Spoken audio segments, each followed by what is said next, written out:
Sureckt.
Oh my god.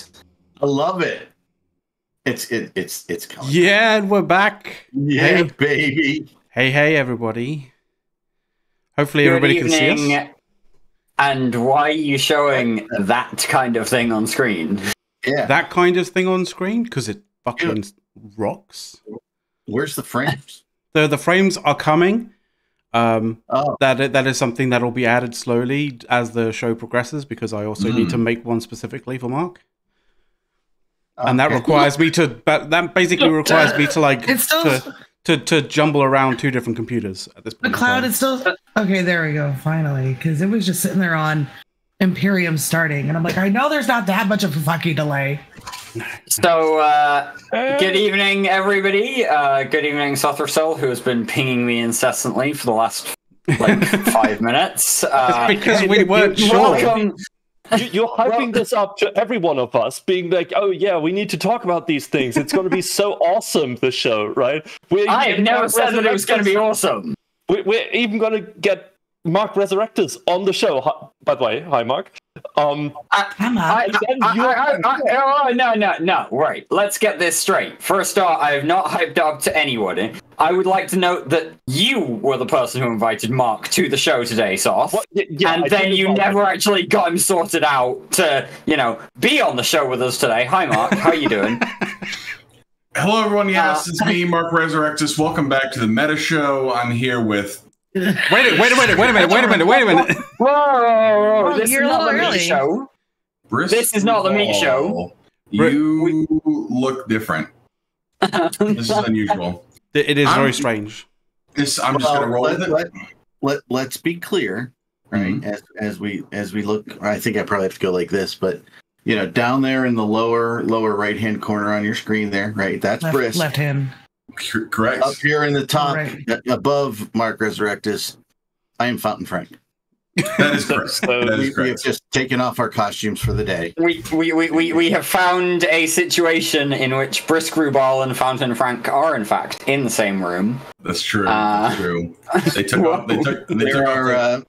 There are no American tanks rolling behind me. They're dying in their tanks, burning to death.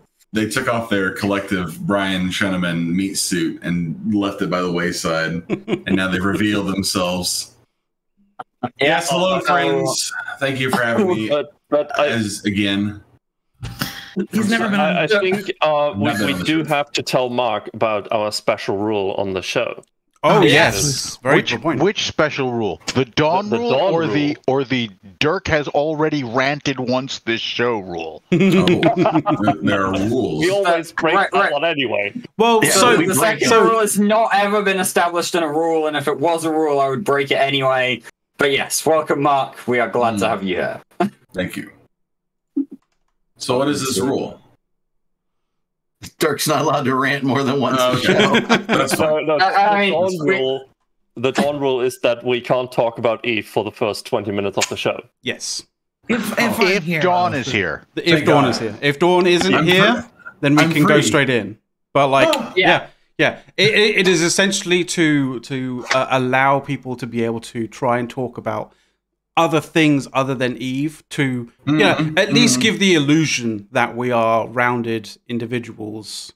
Don't lie. It's to annoy Dawn. It's just to annoy me. And not weird Eve nerds. It's strictly to annoy me. Right. So, okay, yeah, I do want to say the truth of that fact is, or of those takes, that I don't want to call it a fact. It wasn't a fact. None of those were facts. The truth of the matter is that it lies somewhere in the middle. We use Push to Talk as a great excuse to get together and chat about what's going on in Eve, chat about what's going on, generally in the gaming sphere. But also, we're all friends here, and so we use it as a bit of an excuse to catch up. And Dawn has a habit of wanting to get straight into the Eve without the kind of... When there's things to talk about, I'd like to point out. No, you just generally have a habit of wanting to talk about Eve. So yeah, Dawn tries to skip the getting to know you, the kind of like chill ease into section, and so we instituted the Dawn rule to say, hey, 20 minutes from 20 minutes when we go live, we're gonna chat about just life, food, the world in general. No politics, nothing extreme, but how is your life going? So actually, on the food topic. Since we have you here, Mark, favorite food? My favorite food? Oh, Jesus! Or Christ. Category of food if you can't narrow it down. I mean, we can give you directed questions. We will riff on the food topic for sure. I like Italian food generally because I'm a white American, and carbs. And greasy carbs. It's the cheese, isn't it? It's the cheese. It is absolutely the cheese. It's not a joke. Okay, I was about to say in that sense, Mark, do you how many types of olive oil do you have? I only have one in my house right now, but it's only because when I moved from my old apartment to the house I bought a couple years ago, I had a big box full of them, and I dropped the box in moving and shattered what was probably like $140 worth of olive oil. And sucks. One bottle survived, and it was only because it was kind of stacked on the other one, so they saved it. And I have a hard time using that olive oil because it's the last survivor. I always feel like survivor's guilt whenever I go to use it. I just have not stocked up yet. So, how many oils do you have? Like not just olive oil, but like do you have like an avocado oil or a sunflower oil? 5W20 a little bit, out in the shed for sure. Some petroleum by my desk. No, I mean, it's I would say actually if I was going to go just straight off the cuff, my favorite food, I have this like weird like nostalgic feeling for a really shitty chicken place that so years and years ago I grew up in Indiana. For those of you who don't really where I did. I'm in Indiana. Are you? I grew up in Plainfield. Really, West side. I'm in Claremont right now. So. Oh hell yeah, we were really close. Very close. So I grew up in Plainfield, which, for those of you who don't know, we're the United States. If you go to like the top and you like kind of scan across the top, there's a state that looks kind of like this. It's a big glove, and then there's another one just kind of dangling down below, where the horn is. Yeah, the wrist of the glove, if you will. That's where I grew up. So I grew up in Plainfield. But I went to school in Bloomington. I went to Indiana University. And then after I left school, I was working for a doctor. I was a dental assistant and then an office manager for a couple of years afterwards. And the drive I took was from Bloomington, Indiana to Bedford, Indiana. It was about a 45, 50-minute drive that I took in the mornings. And on the way on lunch, a lot of times I would drive from Bedford, where I lived. There was this tiny, you can't even call it a town. It was like a gas station. There's probably a post office and like 4 or 5 houses and then fields. And but that gas station, there was this place, and this is not a joke. This is truly real. There's this place called Johnny Junctions, and it's this shitty gas station. It's actually kind of a nice gas station, but inside the whole place was like themed like it was like the 50s. It had the guys in the leather jackets and the slicked back hair. And, hey, what are you gonna do? Kind of situation. And they had chicken there. They had one of those like franchise chicken places, but like a nice franchise chicken place. And so I would go up there, and they had. Or basically, they weren't like boneless wings, but they're kind of like boneless wings, just adult chicken nuggets. And I would get 10 of those and 2 Bosco sticks. And then if you aren't American or didn't grow up in the 80s, 90s, or aughts, a Bosco stick is a breadstick with a lot of garlic butter on it, and it's got cheese inside of it. So super American dish. But I would get that to those 10 adult chicken nuggets, 2 Bosco sticks, and a large drink for like $8 at the time. It was a crazy deal. And I have the weirdest nostalgic, like, I don't even know how to describe it. Like, let me put it to you like this. So when I went up to Indiana again, where I saw obviously a bunch of friends who live up there. And I went up there for New Year's last year, this last year. And so we had New Year's, and it was great. And I was driving back to where I live now, down closer to Atlanta. And I went out of my way, about an hour out of my way, just so I could drive by this chicken place again, so I could have chicken for lunch, because fuck me running. I love that goddamn chicken place so bad. So I would say, in general, my favorite food as a category is like pasta.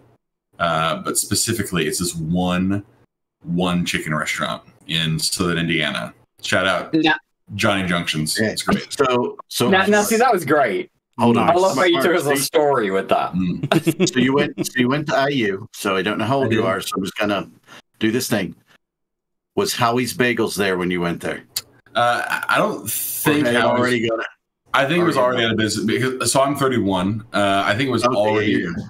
Yeah, I think it was already out of business. But there was I was still there when Bear's Place was still there. So Bear's Place was this bar. It was kind of like over. So on the trying to get my bearings here on the west side of campus. No, on the south side of campus. There's a street that runs down towards like where most of the bars are. And there was this one bar down next to where the music school was.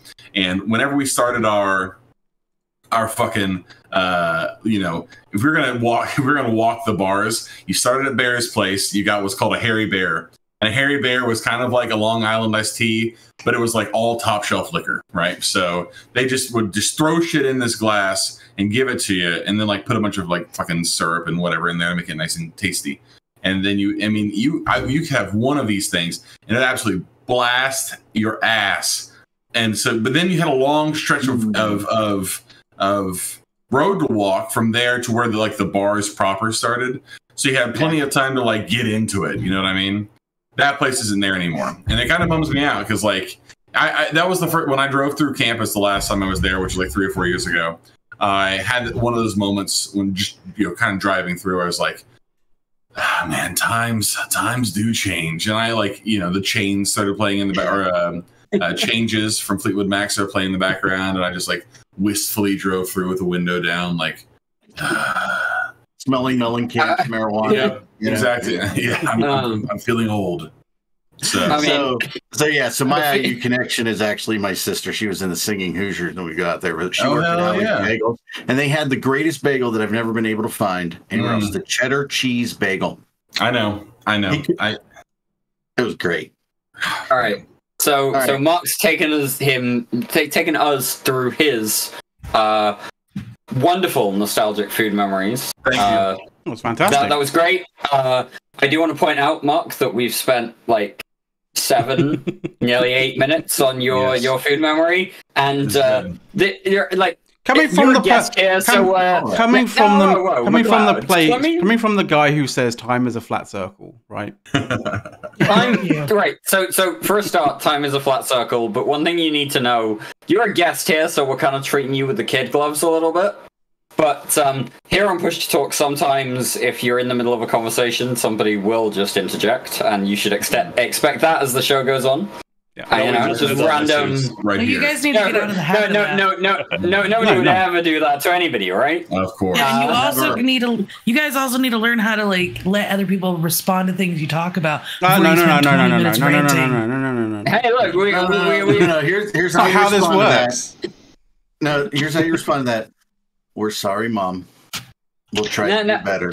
No, Eric. I appreciate everything you do. Eric, here's how you respond to that. Dawn, don't make me go get Caleb. Caleb ain't gonna do shit. I'll just show him a cute picture of an animal. He'll get distracted for 20 minutes.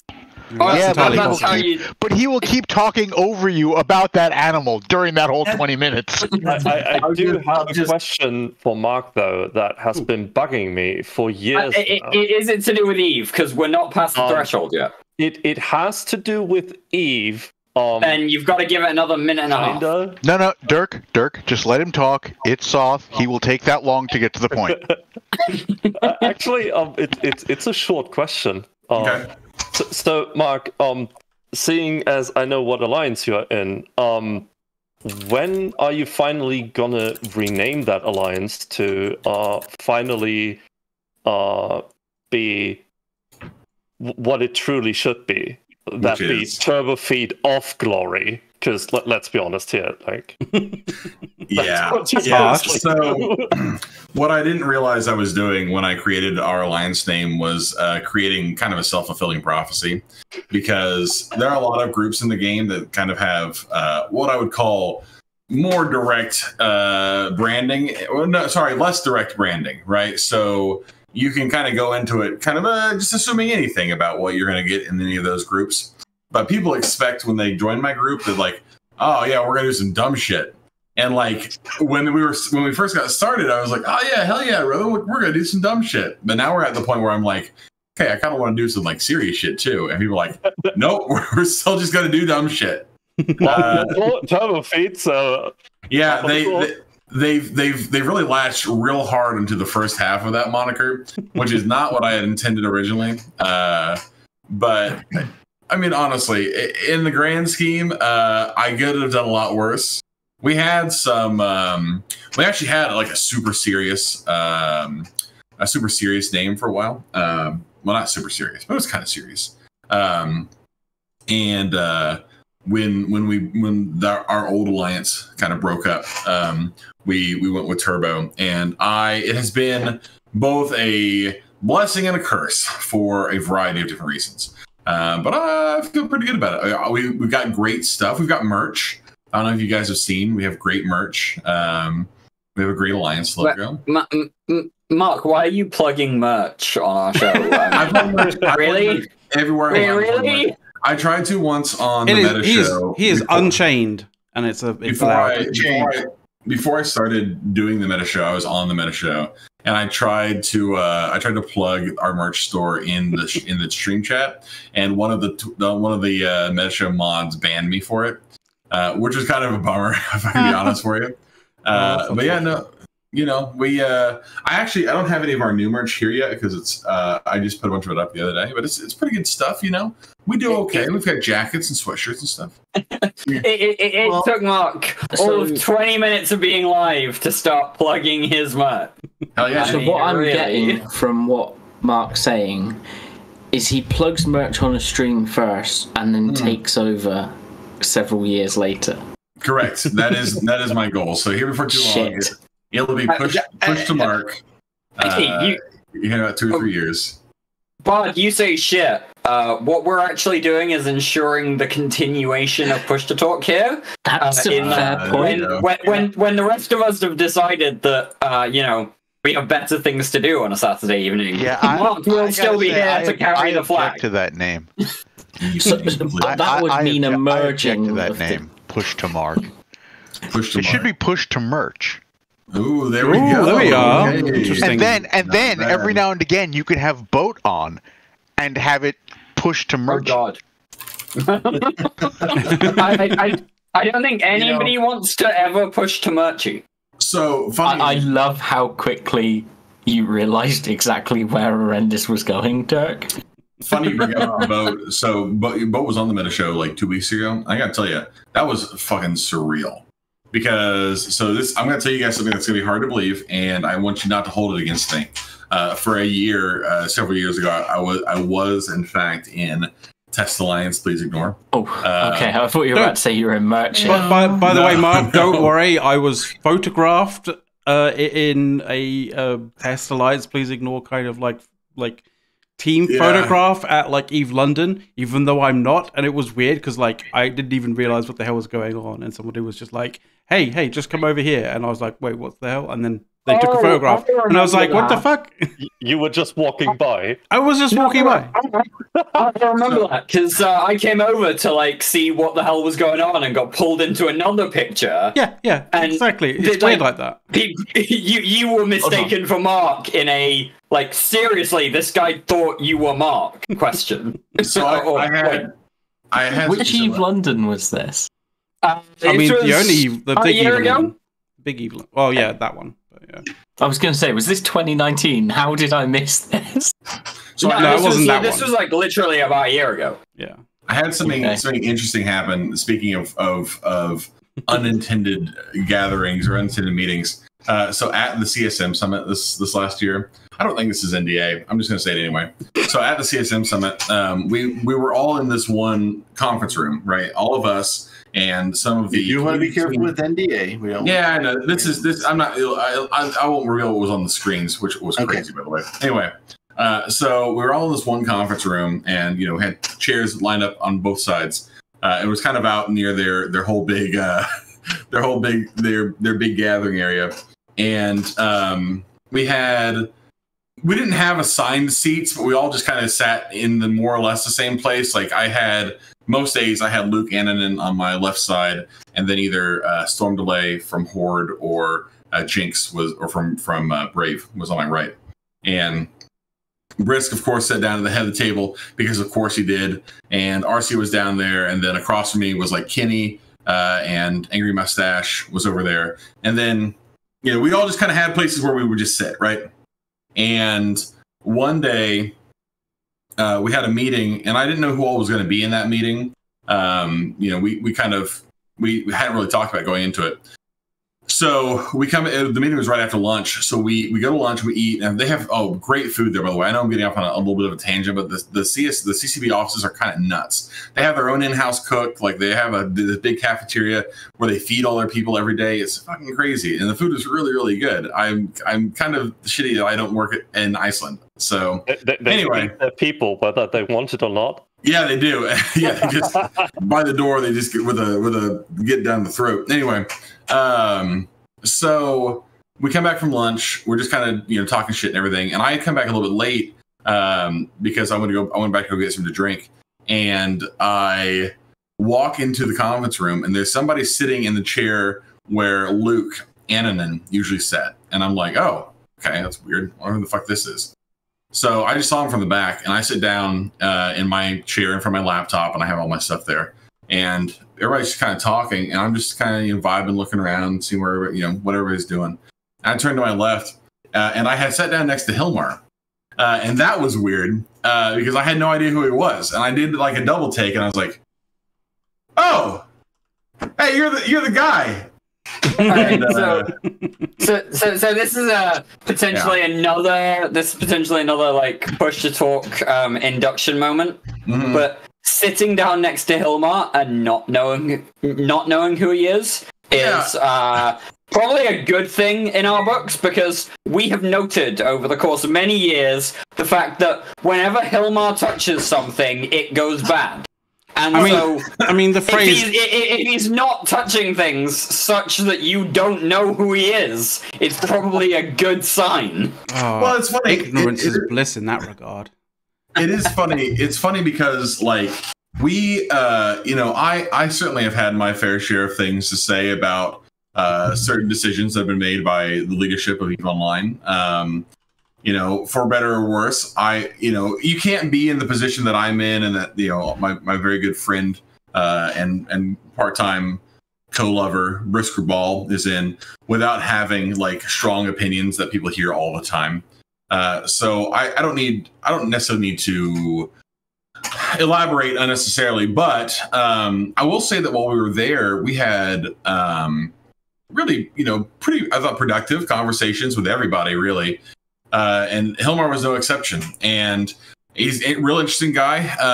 Like I said, in terms of just, sitting down and talking to him, like one night, we sat down in the, so most of our nights there, we would we'd go to the offices during the day, right? And we'd do all the CSM shit that everybody expects us to be doing.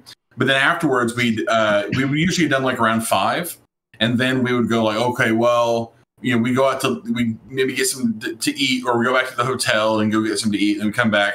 And basically, like, the entire rest of the evening, we just sit in the bar. And we sit in the bar at the hotel, or sit at a bar down in towards one, there on one of the more touristy kind of streets there in Reykjavik. And one night we were sitting at the bar at our hotel, and he was there with some other CCP people. And he just came over and just like started chatting, just like, "Hey guys, it's me, Hilmar. What's going on? Let's just talk for a little while."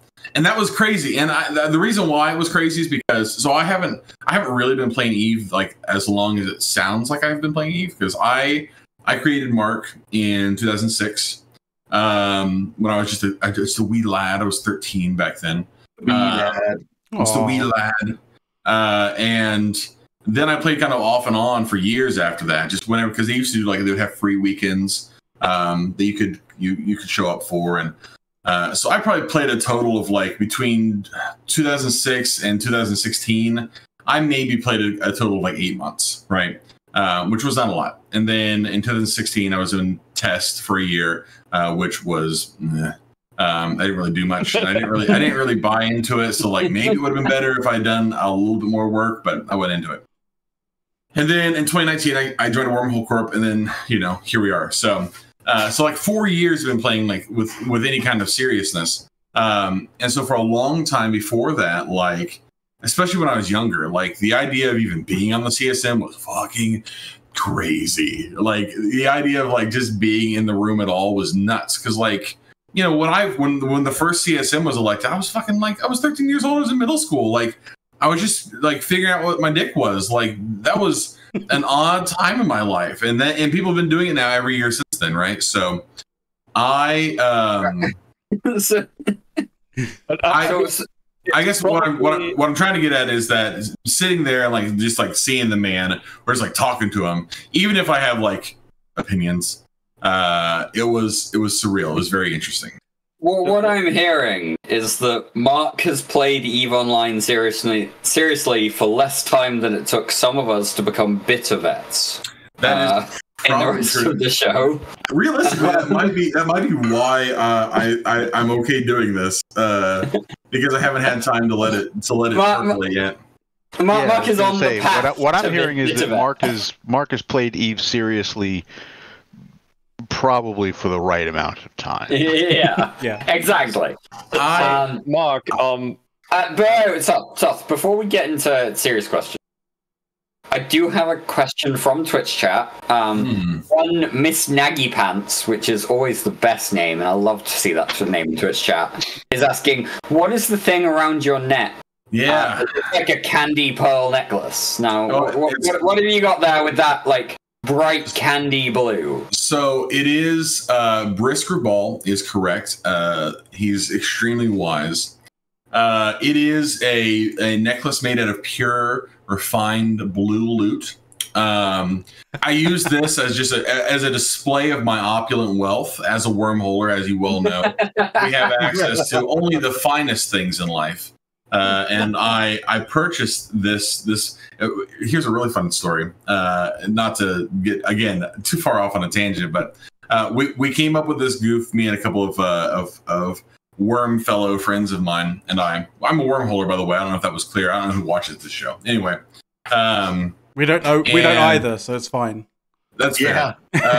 So we came up with this idea, and we're like, okay, you need to get like a blue chain. You can say it's a blue loot chain, and be like, oh yeah, I'm so fucking rich. Like, what are you gonna do, no suckers? Come fucking suck my dick.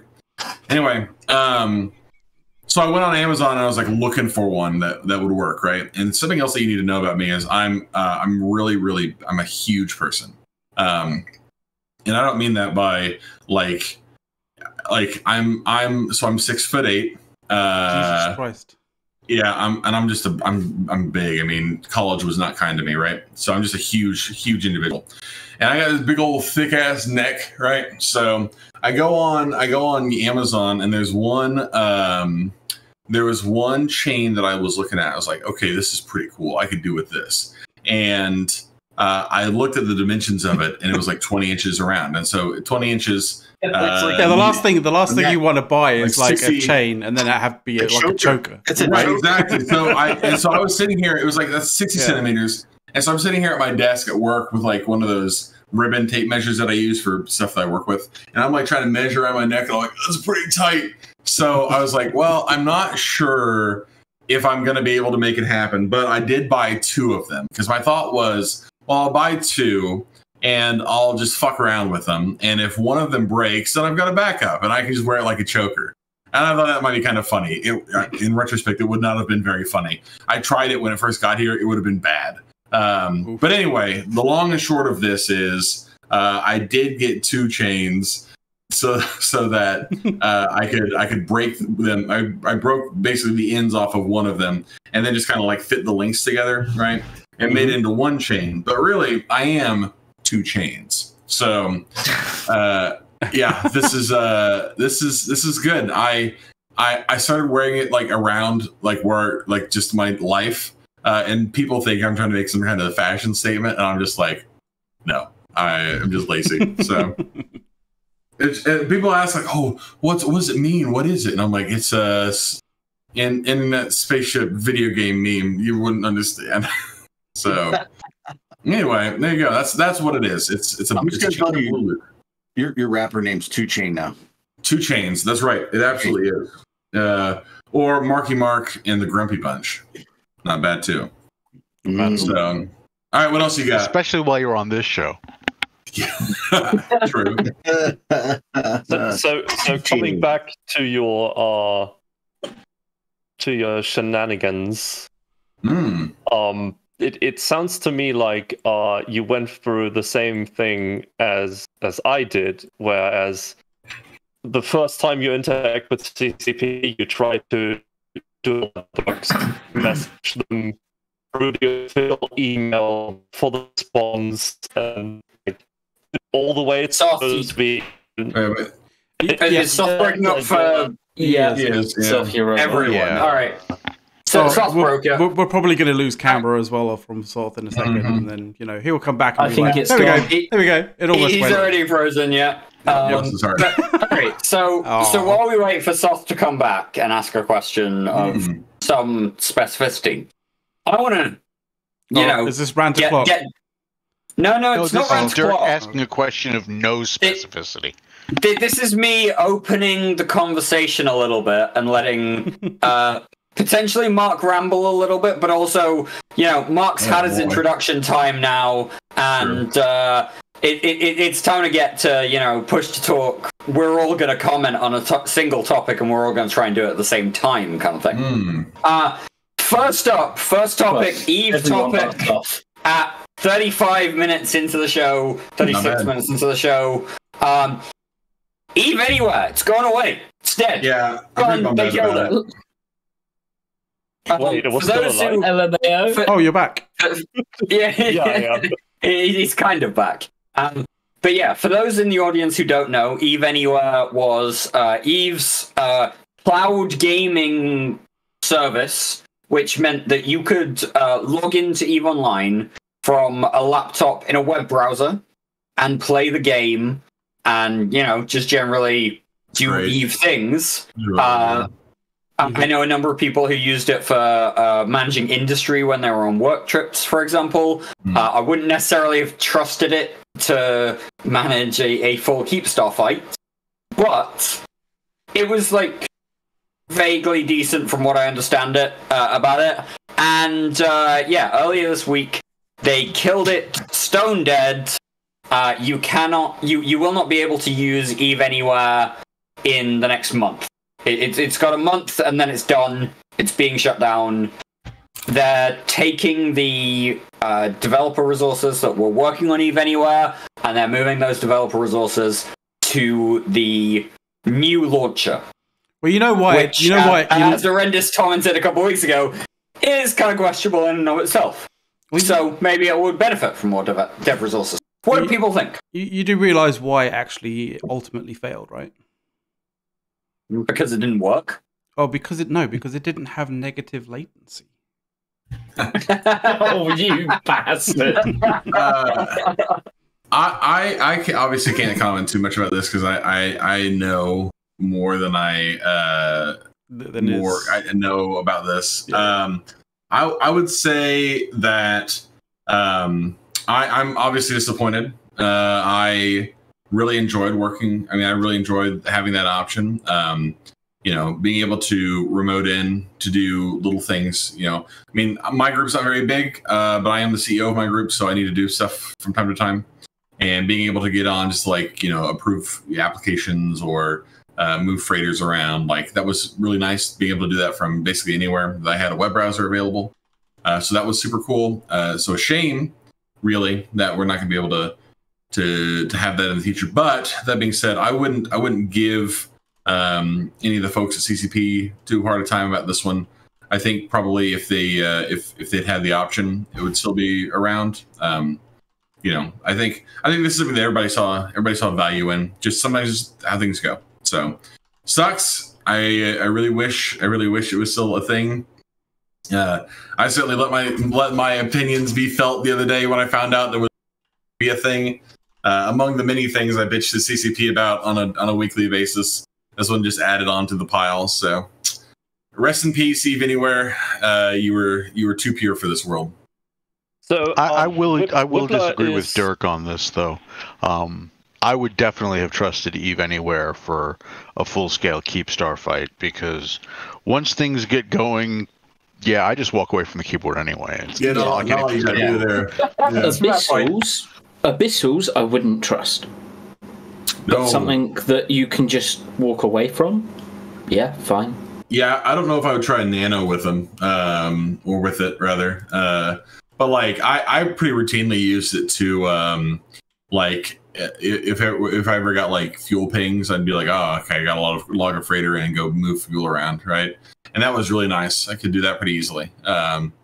But I mean, it's just one of those things where like having it as an option, even if you're not going to use it all the time, because like I have my laptop with me most of the time anyway, and my laptop can run, you know, more or less all my clients pretty well. So, but in the rare event that you don't have it and you need to do something, like having that as an option was really, really nice. So sucks. I wish we still had it. I know that is a sentiment shared by a lot of folks. But fucking sucks. You know, God is dead, and someday we'll all be worm food. So, rest in peace. So, Whippler is pointing out that as a CEO, you should learn to delegate. And I would point out to Whippler that anytime you doomsday someone in TNT without inviting him, you will find out that's a lie. I would say that I'm actually a lot better at delegating than I may have been in the past. My group is not very big. Turbo is recruiting, by the way, FYI. We've gotten a lot of we've had actually great experiences recruiting goons. Now I'm trying to recruit fucking Mifune Sword God right now. So anyway, we can have him. We don't want him. Yeah, but yeah, why? Go for it. I support this recruitment. I fucking love that dude. I'll tell you what. Here's the thing about his dad actually joined my corp the other day too, which is pretty cool. That's not a joke. Anyway, I would say. I've gotten a lot better about it because very early on I was like, I have to do everything, and I thought I had to pay for everything. And then there was one time when I can't remember what the fuck I was trying to do. I was we wanted to buy a faction fort. We used to live in a C4, and we wanted to buy a faction fort and drop a faction fort in there. And I was like, I can't pay for this myself. And somebody's like, well, why don't you just ask and see if you can raise money? And I'm like, who's going to give me money to do stuff for the corp? And turned out it was everybody. So that's nice. I've gotten, not bad. Cool. I've gotten better about it. You know, I did just get a fuel ping. I've got towers that need to get refueled, and I'll probably do that myself because I can't be asked. At this point, it's almost like the I have to kind of weigh like whether or not the conversation of having to ask somebody to do something is worth more than just me doing it myself. And most of the times it's not. Most times it's fine, and I can just ask whoever. But I have one director who's like 9 years old, and I'm not gonna task him with that. And he'd probably be very mad if he knew that I said that. So wait, I thought you were still trying to recruit Mifune. He's a young guy. And he can't be too much older than. Like, I have no idea how old he is. He's 22. 22? Wow, he's a baby. 22 or 23, yeah. I'm a fossil. You're a fossil? Seriously? You're 31 I was going to say, how do you think Eric and I feel? Jesus Christ. I'm not stepping into this. You're a fucking puppy in a robe. It's time to put me in the home. That's right. Put puppy in the home. You're a fucking puppy in a robe. That is such a great comment. No. I mean, I'm younger than Mark, and I still think that is just like the best fucking comment. You're an infant. No, we do pretty. Sometimes I do need to delegate better than I do now. But I've got a great team. I'm, like I said, we're a small group, so I don't have many of the same logistical challenges as somebody like Goons might have. But we do okay. We have fun. We're okay. I don't know if we mentioned this, but Mark is here on the show today because the meta show isn't on today, so... Huh? Yeah, he has no other responsibilities while he's here. We told him this was the meta show. That's how we got him here. I'm pretty sure this is the meta show. No. Whoa, no. I mean, it is Saturday, and wait. I want to clarify. We did not tell him this was the meta show. We told him it was the meat show. The meat show. There certainly is a lot of meat on this show. That is not a joke.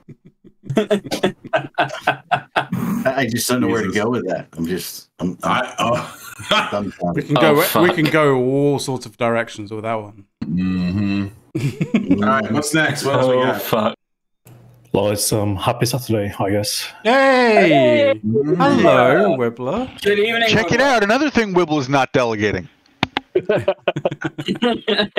just goes to prove everybody is in the fucking staff column on our. That really is. Fucking everybody. That's not a joke. Well, sure to be fair, it's more like these people know who to poke to get in the stuff. So Yeah. I'm I mean, pretty it's sure there good. Like, are he's been here worse before. He'll be here again.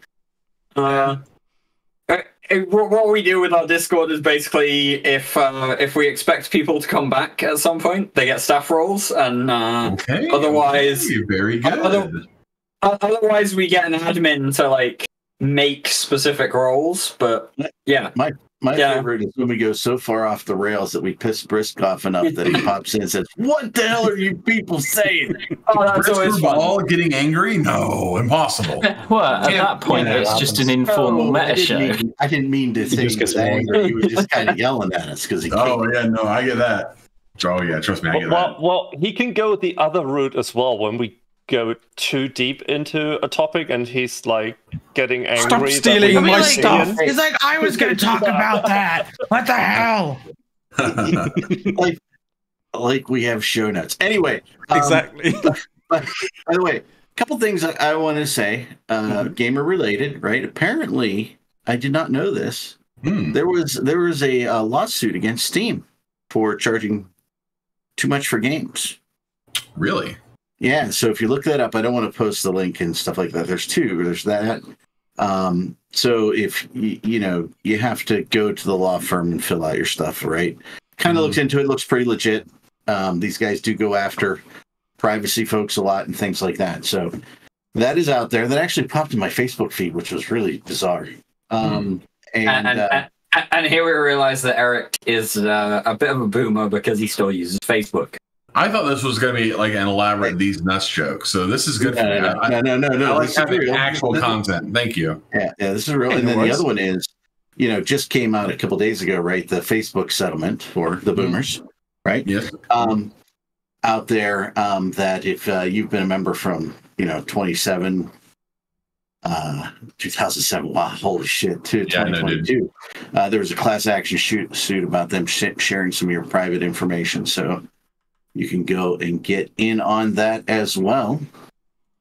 But you do have to sign up for it, right? And really the deadline's July 26th, right? I think, or August 25th to claim. Mm-hmm. So it is coming up pretty quick. It's a $700 and something million lawsuit. So, and just remember, the more people who sign up, the less each of you gets. So stay the fuck away, people. I might sign up. Yeah, well, it's just our close friends here. Come on. Our close friends and the 140 people watching the show. 140 people watching the show. Why is 140 people watching this show? That's ridiculous. Because Mark's here. Don't you have better? Of course. Mark's here, right. They have that makes a lot more sense now. Actually, that's kind of average for us. So, guys. do we want to talk about the thing for when we actually got Mark on the show? Wait, we had a specific thing that we got Mark on the show for? I thought we just got Mark on the show to chat about whatever we wanted to chat about because she doesn't have a meat show to do. That's true. Sorry, he does have a meat show to do, which is this show. He doesn't have a meta show to do. That's it just sounds disturbing. Speaking of Bart, have you got a problem being on the meat show? What is your problem being on the meat show? Did you not realize that Mark also has an OnlyFans? It's not just Brisk. Guys, with a channel like that, you've got to have an OnlyFans channel. There's a difference between having one and subscribing to one. So let's. I do actually want to subscribe to your own OnlyFans. Wow. Yes, somebody's got to pay those bills, and it's going to be me. We've made a fair point there about Mark's OnlyFans. I want to shout out Brisk Ball in a bit of a negative way here. Like, we haven't had any shower pics in a number of months at this point. Why are we paying you if you're not giving a shout out? Is that a shout out or a shout at? He's working on his feature length blue movie. All right, that we're going to get first views on. I really don't know where to go. I was told the only way to get onto the CSM was to do a hot tub stream, and then I didn't do one, and I got on anyway. I don't want that to set a precedent for future Brisker Balls to not do hot tub streams. Look what you come on to streams wearing. That fits the bill anyway. Well, what we need to do is if you and Brisk run again next time, right? You come to Cassidy. Yeah, Brisk's term limited. Only for 1 year, and then he can go the next year. Yes, but Brisk is also too smart to do that. Just come to Eric's house, and we do the hot tub CSM interviews. We just do the interview in the hot tub. That's not a bad idea. There's colored lights outside. We got everything. I kind of like this idea. Sure we should you do don't that. pull a Hilmar on the hot tub stream. Yeah, no, don't do that. Don't do that. Hold it. Right, Hilmar's be over Twitch. We're gonna have Hilmar's incident. Hilmar's incident was on Twitch, but also it wasn't a hot tub; it was a sauna. Same thing. Okay, and in Scandinavia, that's a big difference. Also, it wasn't one incident; it was a series of incidents. Okay. Well, yeah, that's a fair point. But like the difference is that a hot tub is a pool full of warm water, and a sauna is a room full of hot steam. Generally, yeah. Well, he was in a pool full of hot water. You don't submerge in a sauna. No. Well, he wasn't in a sauna. He was in a hot tub outside, getting out. Yeah, he was getting out of it. That was definitely the hot tub. Hey, your baby's small, but you know what I'm saying. It's cold. Give me a break. He was in a sauna. Yeah, was it cold? Yeah, exactly. He's sitting in a hot tub using it was cold as an excuse. Yeah. I can tell you, if you get out a 103-degree hot tub into 20 or below weather, you don't feel cold. I have never. This is gonna sound kind of wild. I have never sat in a sauna before, but I have been in a sweat lodge, and I gotta tell you, that was wild. I was like maybe 15 years old, and I was like, I can do this. I'm tough. I went to that sweat lodge, and I was like, it's never been so hot. It's like it's a real kind of experience, especially when you breathe in. You're like, oh my god, that is insane. Yeah, you don't realize how like, and those one of those things you always like. You hear about people dying from like when they well, not to get too morbid, but like people breathe in like hot fumes and it like scorches you inside their lungs, and you're like, oh, that's I can just keep my mouth shut. Well, the problem is you do have to breathe at some point, and when you do, oh boy, that hot air just gets all up inside you. That's a problem. Oh man, it'll roast you good. That's like a rotisserie inside and out. Just go in a steam room with a nice scotch or bourbon and just relax. That would have been the smart thing to do. Yeah, that's if you actually get to relax, Eric. Like,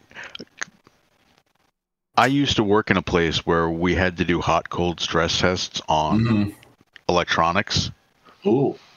And so we had a room where you had to hook the systems up, have them go through their hot cold stress tests for 3 days, and you had to move cables around so you could test all of the phone lines during these stress tests. So you'd be going in and out of these 140-degree rooms.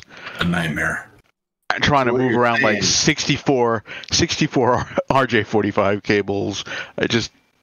So what you're saying pain in the ass. There might have been some swamp ass.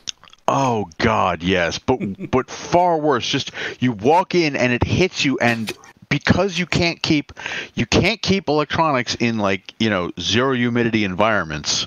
Right. It would just be like, bang. Okay, breathing harder. Yeah. I worked for a plastics company for a couple of years some time ago. And we made flexible packaging, so like chip bags and stuff. And we had this one big room. It was a curing room. We had to put them in there because sometimes the adhesives they used to hold a lot of stuff together needed to cure, right? So we throw this stuff in there. and you really weren't supposed to go in there unless the room was off, because it was constantly pumping like hot, dry air in all the time, right? But sometimes you did have to do that, and we probably shouldn't have been doing that, but we did do it. And it was a long room too. It was like maybe, I don't know, 100 yards from end to end. It was a big place. So if you had to get something at the far end of the heat room, you had to walk in and then basically walk a football field and back to go get it. And there'd be times you have to change your shirt by the time you got back because of how fucking hot it was. It was miserable. Yep. Cannot suggest it. I would not recommend. Yeah, anytime somebody had to go into the burn-in room, like you could tell when they came out, because it was just, okay, so you need to go and grab the deodorant you keep in the back room for that. But you didn't forget it today. They were kind enough. They had a little water fountain outside so you could splash your face when you're done. How nice. Oh, that's definitely a quality of life improvement. Right? See? Wow. I'll tell you, it's a beautiful day outside today. I'm planning on mowing my lawn today, but the problem is my battery's dead on my lawnmower, so I need to get a new battery for the old lawnmower. And when I do go to mow it, because now I have not mowed my lawn in 2 weeks, it is basically up to my calves. Ooh, so that's going to be interesting. I'm not looking forward to it, folks. I really am not. You don't have like a trimmer / edger? You know, if you got some goats, they'd clear it out in an afternoon. I have you should make sure you have enough lubrication. That is true. That is true. I never don't have enough lube, first of all. Second of all, I have considered goats before. Goats would be a pretty gangster way to keep your lawn mowed, I think. Unfortunately, I do not. I do have a trimmer. And I also do have a riding lawnmower, so I can't complain too much. But the blades get real bogged down, and it becomes a whole thing. So I was hoping.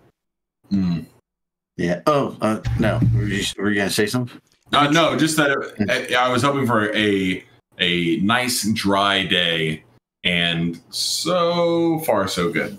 We'll see. Yeah, we had a little rain today, but I'm trying to figure out what I do. We get a riding mower too, right? But you know, one of my tires went flat in COVID, right? Couldn't find the exact front tire, right? Yeah. So I have like a little skinny front tire and a big front tire, and so it's a little lopsided. And I need new blades. So I'm like, do I just go robot? Yeah. Or do I?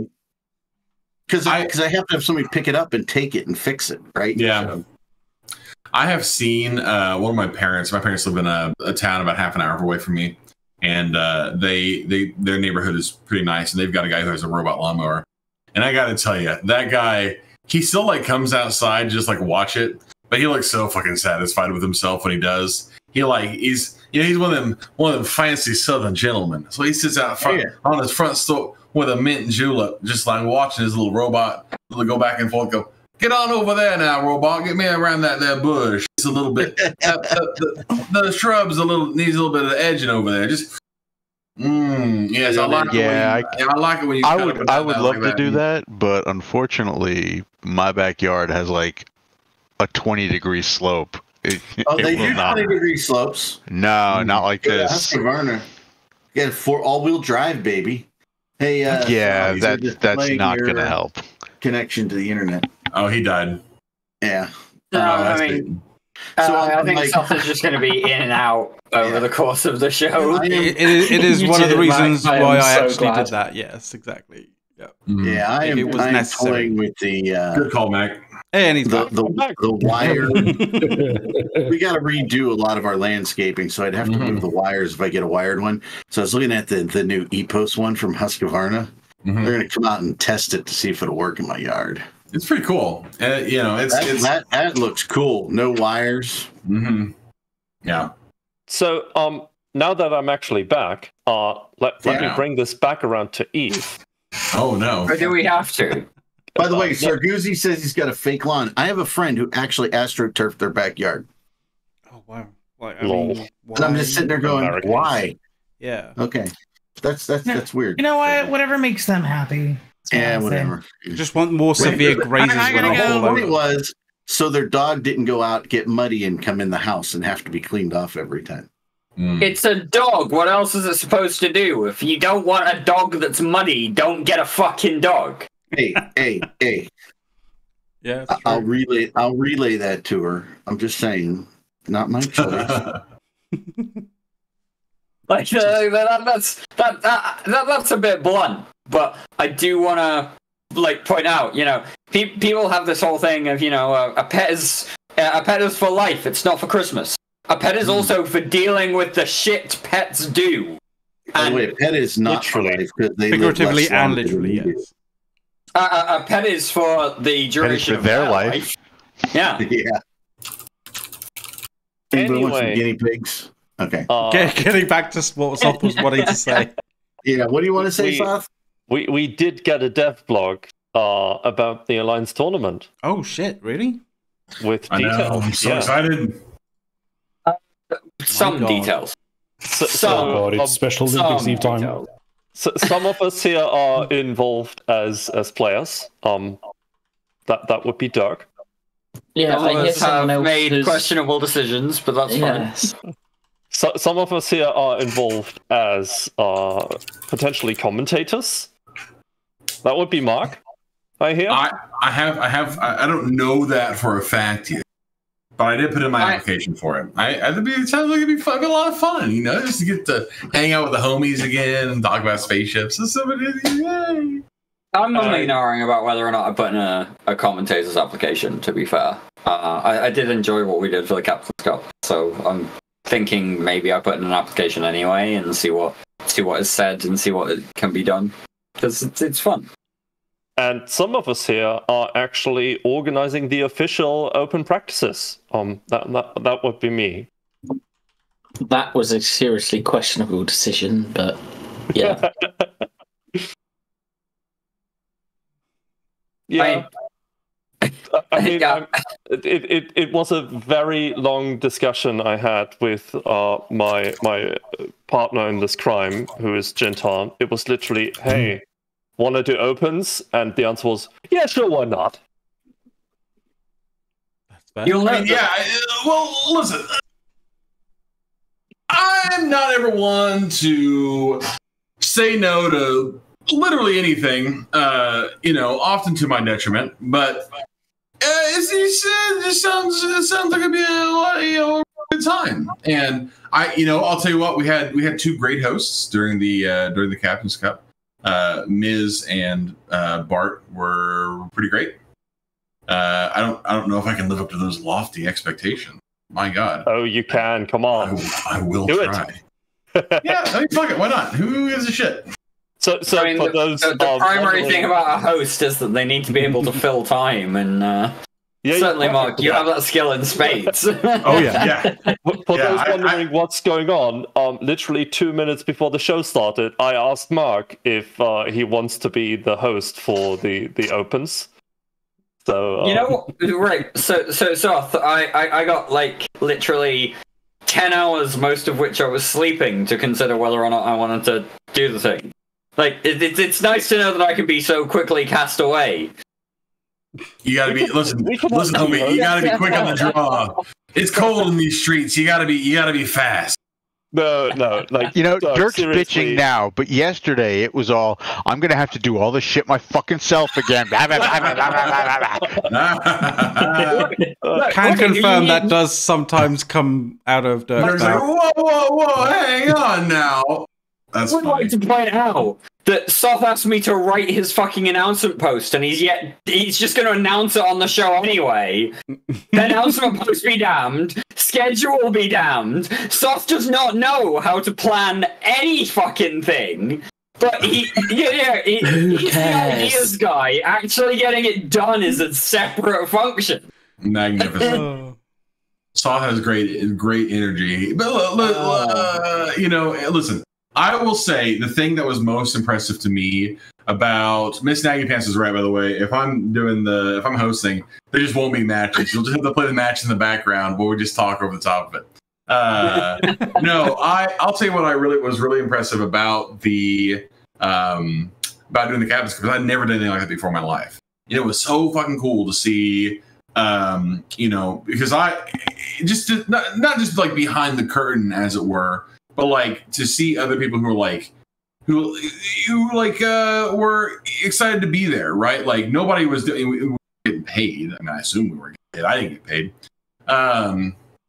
But like, you know, people waking up early, hell, fucking Genton, oh my God, like working his ass off, you know, for 3-4 straight weekends just to organize the whole thing, like, and much longer before that too, just setting it up. So that was very cool. Like one of the things I mentioned in my because you have to in the application to do the AT stuff, you have to write a whole little mission statement, and my whole thing was like, what is so cool to me about Eve is when it stops just being like the spaceship like the spreadsheet simulator game, right? And the Alliance tournament is at like that moment where it's like, it's not just an MMO, it's like a thing, right? It's like it's got like form and soul about it. So like, yeah, I mean, it absolutely is like the Super Bowl of Eve, and we need to treat it like that. I mean, it needs to be. I wish they would, you know, even go more over the top with their whole with their branding, with their, you know, how involved everything gets. Like, fuck me, I love those moments where the game transcends just the bare functionality of the game and becomes something like. You know, it could be an event. It could be, you know, a get together. Like when a couple weeks ago, Risk plugged Boats, that fundraiser he was doing to raise money to buy shoes for kids in the school that he works in. Right, like you fucking goons knocked that one out like that. I mean, it took almost no time at all. That was nuts. Like that's. And not to say that doesn't happen elsewhere too. Like plenty of other communities that, you know, are able to do that kind of thing. But like watching Eve do it and watching like just being at some of these like, you know, Sino vigils whenever we've had people, you know, within the community pass away, like that, those things, you know, whenever people come together to help each other, and whenever fucking you know, we have an event that everybody can kind of get behind, like that to me is like, that's Eve is real kind of shit, right? Like that is why we do. That's why we play the game. Right. That's why all of this stuff happens, you know, because you want to get to the point where people buy in, because that fucking matters, man. And that's what we've tried to tell people. And forgive me for ranting. I know this is kind of a Dirk Sattel intelligent intellectual this property. Whoa. No. You are nowhere near a rant, buddy. You are fine. The thing that I have tried to push so much over the, you know, not just because of CSN bullshit, but just like in general, right? Is this idea like people want to play Eve, right? People want to play the game. I refuse to believe that the hundreds of thousands of people who have played Eve over the span, over its lifetime, there's not something about the game they still would appreciate, right? Or they want to have back, or they want in some form, right? There are certainly people who have burned out of the game and want nothing to do with it, and I respect that. But I think that, you know, as not just content creators, right, which you guys are, which am maligned to be when I'm dragged into the spotlight, right? But as the developers, as elected representatives, right? I feel like we have this responsibility to our constituency that, you know, we're out here to provide something for people to make them feel like the game they're playing isn't just a thing where they come home after work, they sit down, they press a couple buttons, they listen to Beneath the Asteroids, and they're like, okay, back to bed. And then they do that for 30 years and they die, right? Like, that's not like what we're here to do. Creating a community where it's not just playing the game, but there's like other stuff going on, which is why FanFest is so fucking cool. Like, that's important. I think that's important. Yes, Dirk, I'm sorry, I didn't mean to interrupt. No, it's fine. I was just going to say, I think it's really interesting that you've struck upon a point and a chord that we here at Push to Talk have been pushing for, my God, basically forever at this point.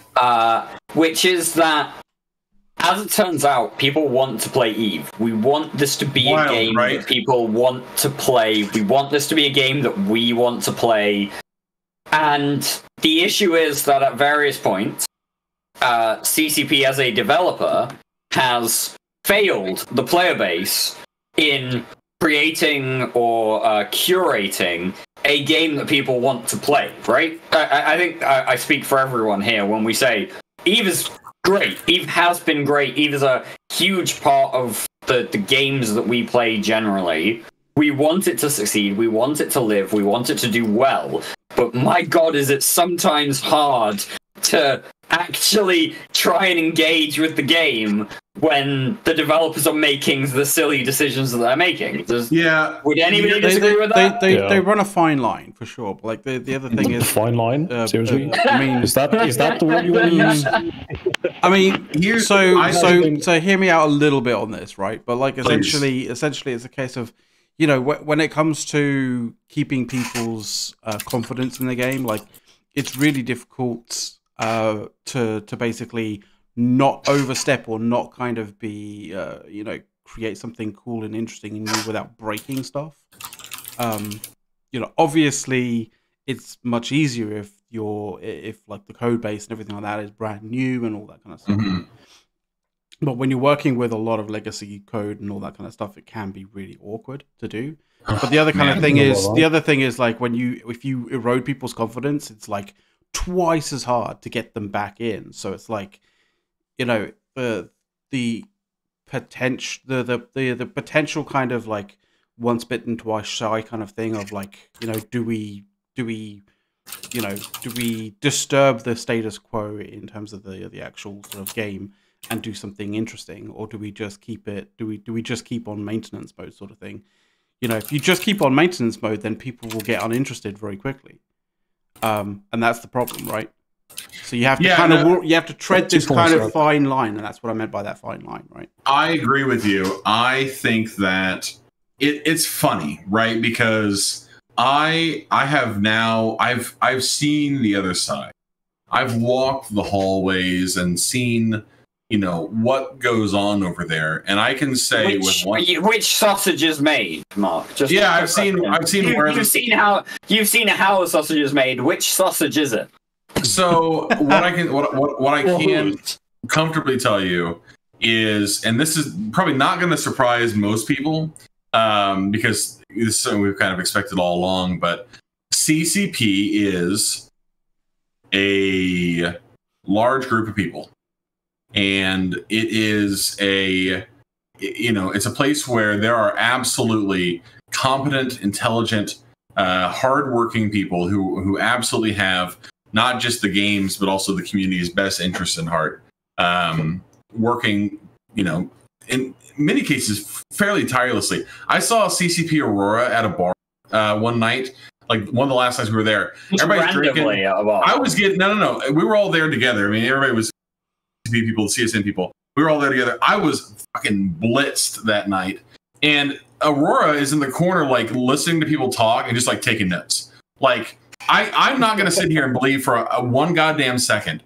that there aren't still people at CCP who are like determined to make the game, you know, maybe not where it was, maybe not back to like 2012, 2013, 2014, but like things change, right? So like getting to a place where the game is as good as it can be for us now, yes, I believe that they are still trying hard to do that. Now, are there missteps? Yes, of course. Everybody in this room, I'm sure, is aware of, you know, how things have and, you know, probably will go wrong in the past.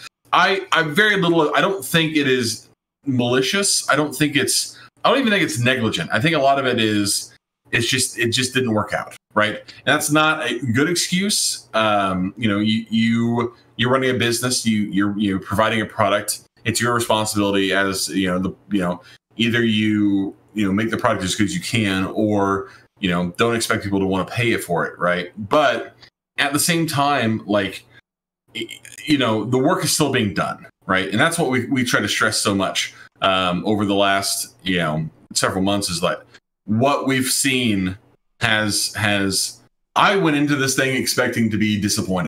Like, that's not a joke. I went into this thing like June of last year thinking like, oh, I'm gonna, you know, I'll be a better vet this time next year. and I don't see it. Like I don't think it's going to happen. And I don't know if it's because I've seen what I've seen, or maybe because I haven't seen what I shouldn't have seen, or something like that. But like, I do truly feel like the work is being done, right? Like they are doing the things that they need to do. Whether or not those things are all going to line up, who knows? Yeah, I mean, you won't necessarily be a bit of a by this time next year, unless things go insanely crazy. That is true. Give it 2 years, and then come back to us and let us know whether or not you're a bit of a bet. Because I have, over the course of the years, I have seen some shit come from CCP, and it is, and not stuff that I could talk about on Twitch for sure. We met over drifters, and it was not fun. Oh yeah. Like this is the thing.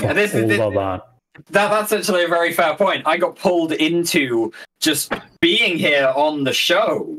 The start of my tenure here at Push to Talk was because I spent 24 hours straight fighting drifters across multiple random upwell structures in like 4 different fucking regions because CCB decided it was going to be a really good idea. And I was annoyed. That was my inaugural rant. Was drifters in nullsec here on Push to Talk. And I relieved you that one morning after that 24 hours. I just want to say, while I hated the gameplay, I hated we had to do it. You know, it was still amazing the people who got together and made that a non-issue. Right? I mean, we pulled it together. All like 10 of them. Yeah. Well, it doesn't matter.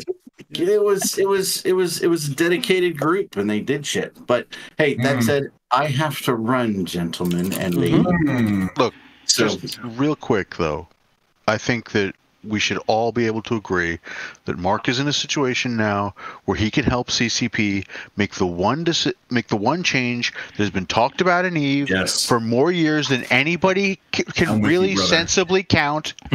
And more than nature skins. Yes, you're right. Thank you. And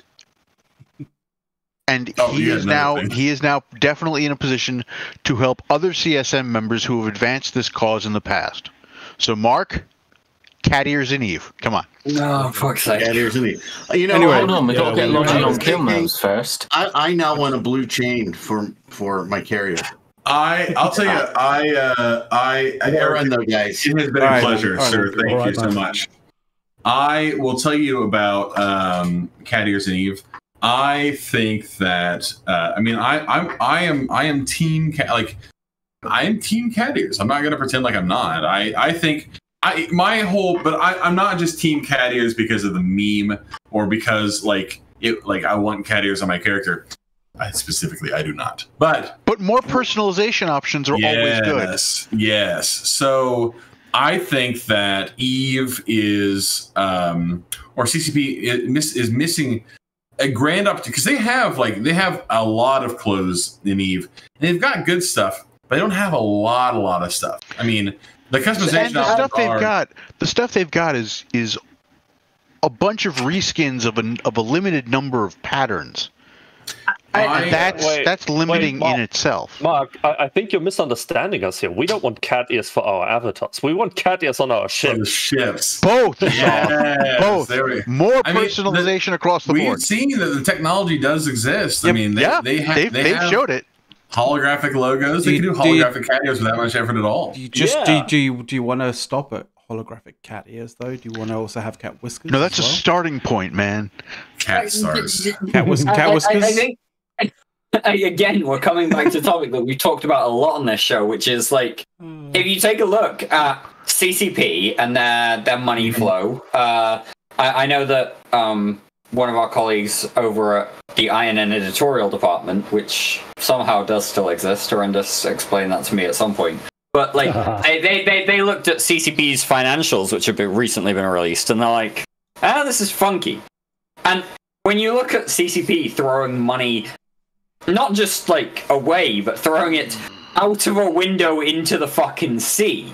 Yeah. A lot of the time, it comes down to CCP not giving us the things that we want and the things we'll pay money for. The things we told them, please, let us pay you for this. We'll pay money for. You know, like, where's my fucking Keepstar skin? For my alliance that has existed for 10 years. You know, like, where's the alliance skins? I know we've got the whole bit about, hey, have your logo slapped on a ship for Evermarks or whatever the fuck that is. But that was like weird microtransaction that didn't work. Where's the just like, here's a skin for your alliance. Pay fucking money if you want it. And they don't necessarily have to do it for all alliances. I know that some people might get a bit shirty about that. But you do it for like an alliance above 1,000 members or whatever. Or you let the alliances put in a request for it. Yeah, you put in a request and they spend some dev time. And I mean, the art team is very efficient. They're a very good team. One of the best teams that, like, we will never ever on this show malign the art team. They do great work. Let the alliance, leader have a chance for feedback on the default skin and go. Not even feedback. Like, just tell us. Like, here's like the file. Just make your own skin and hand it back to us. Let the players do the work, and so let them pay for it. Because that would be awesome. But I think that would run into the problem of having to figure out where each bit on each skin maps to each model, and that would just get really complicated. That would be kind of awkward. We've got people like Caldari Prime that would do potentially. There's potentially a Amber to fix that problem.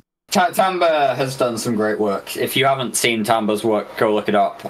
It's T' Amber. The fur skins were fucking awesome, by the way. Just as FYI. But I mean, even if they just turned around and said, "Here's a list of what we can do, what we can't do for an alliance skin, in terms of how many colors you can have, how many color profiles." You know, general pattern ideas. You know, you can have stripes, you can have slashes, you could have chevrons, that kind of thing. These are the colors that you can have. You can have up to 3 colors in these designs, and you'll have your logo somewhere on the ship. And like, you provide guidance on what you'd want to see within these guidelines, and our art team will turn around and work on it in a day. Whack it out in a day, maybe 2 days.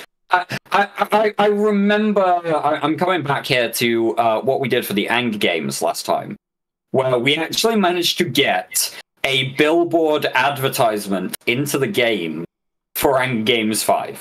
And I remember the amount of back and forth that we had to do with the developers. It was basically none. They said, give us a file that lasts this long with these particular dynamic properties. They came back to us, talked to us about the font for about like a couple of days as we went back and forwards. We put in a lot more effort than they did, and then they said our original thing was fine anyway, and they put it in the game. Right? Like, it wasn't a difficult process to engage with the developers to find a middle ground to put something in the game. They could do this with skins, alliance skins, very simply, and people could just pay for what they've said they want. You know? Yeah. So Dirk, the one thing which I have heard that, like, I'm not sure how applicable it is now, but I'm fairly certain it is still at least somewhat applicable, and is one of the potential kind of like reasons why they are a little bit like, you know, they're hesitant in actually doing this sort of thing, right? Is that there is a concern maybe that if you create alliance skins, then that would be the only skin that people would most likely want to be flying on all of their ships. And it would have a downward pressure element on future skin sales. But I just think I personally think that's bullshit, because like, whoever has fucking heard of layering, you know, this day and age in terms of graphic design, like, you should just have a decal layer on top of any skin that you're putting onto a ship that has the logo or that has the name. If you can't do that, though, there's always the option of 2023 edition.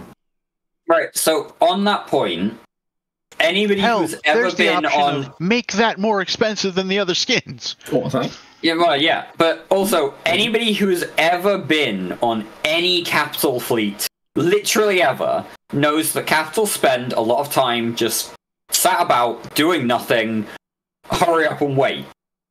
Kind of thing, right? You get flashing all of their skins. And so you spend time cycling through the skins. You know, you might have a favorite. I know that I have a particular favorite for my Ragnarok because it looks fucking awesome. I can't remember what it is right now, but a particular favorite.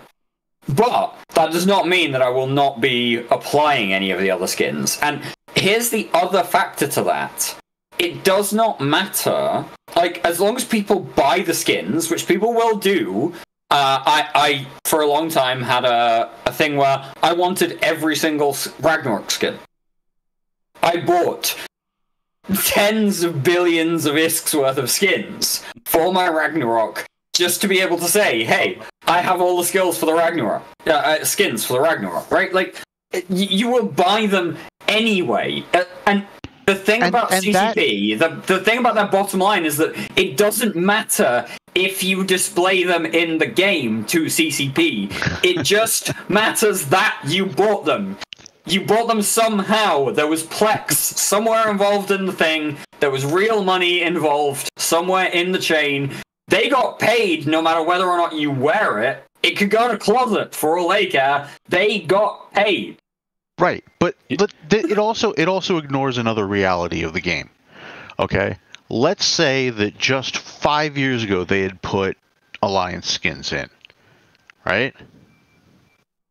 How many people in Null who have lots of large ships that they like to show off pretty skins on, or even who just fly in regular fleets, all right? How many of them are still in the Alliance they were in 5 years ago? Right. How many of them have changed Alliance multiple times? I mean, you got to make a decision there. Is the Alliance skin gonna be always the one of the Alliance you are in? No, it would be the skin of it would be that skin. Like you would buy your Goonswarm Alliance skin. You have to rebuy the skin. Right. There's no reason not to. So you don't lose the old one, though, Soft, right? Right. I think the way you do this is by, no, I don't think you would lose the old one.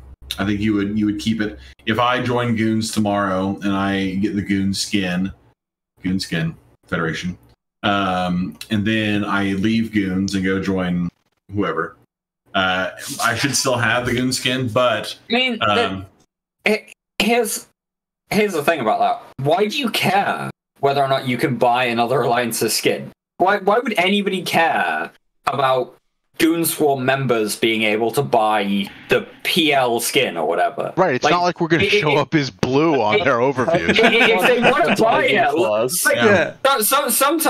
sometimes these skins do just look cool, right? A different color scheme, a different pattern. I mean, it's might like buying look cooler on a specific ship.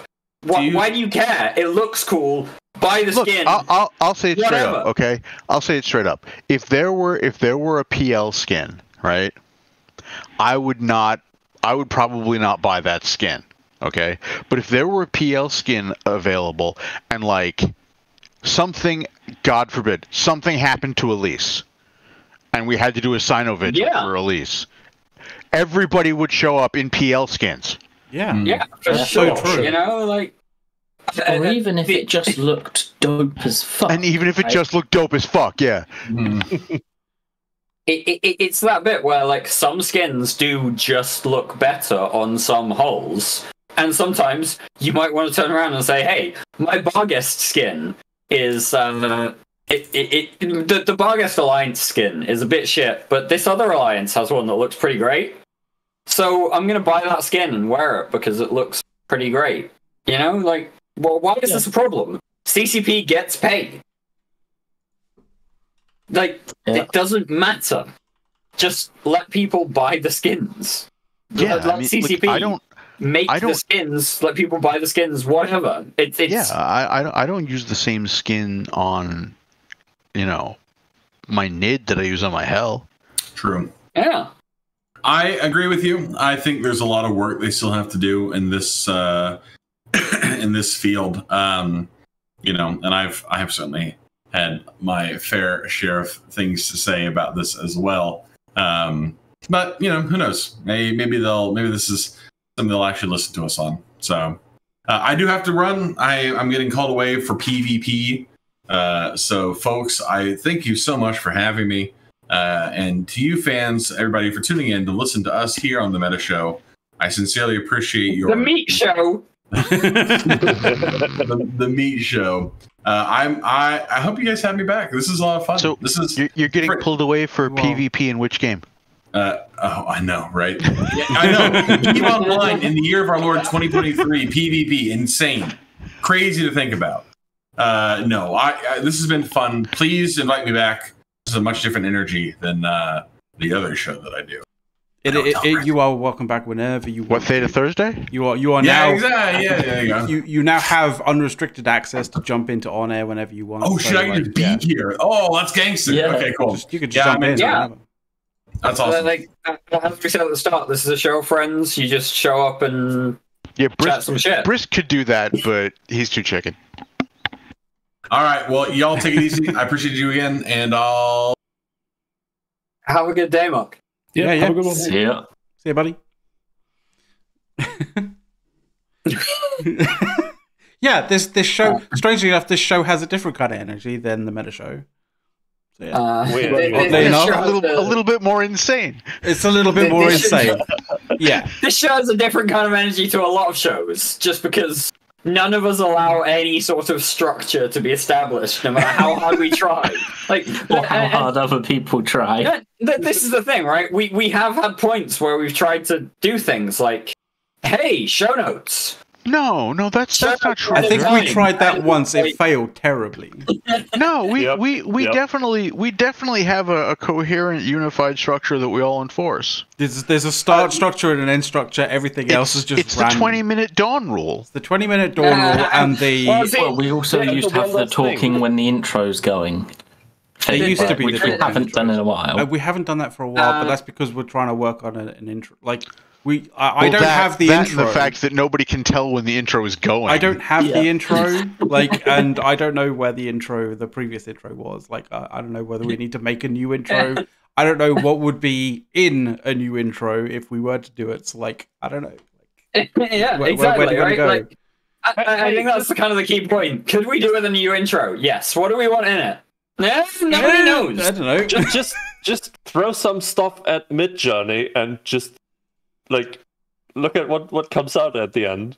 That might be the only way. Journey might be the only way. Soft. Yeah. Just give it some hilarious pointers and fucking AI content creation. I'm actually trying to look because I know we had a show notes document once, and I want to see the date on it. Oh, it was God. Pretty sure 2018 or something. Yeah, it was a while ago. I'm pretty sure that was still on the old Google organization stuff, so it's probably gone. Depends who owned it, in terms of who created it. But yeah, I do want to note that Manchita says it's not push to talk until Erik has muted himself.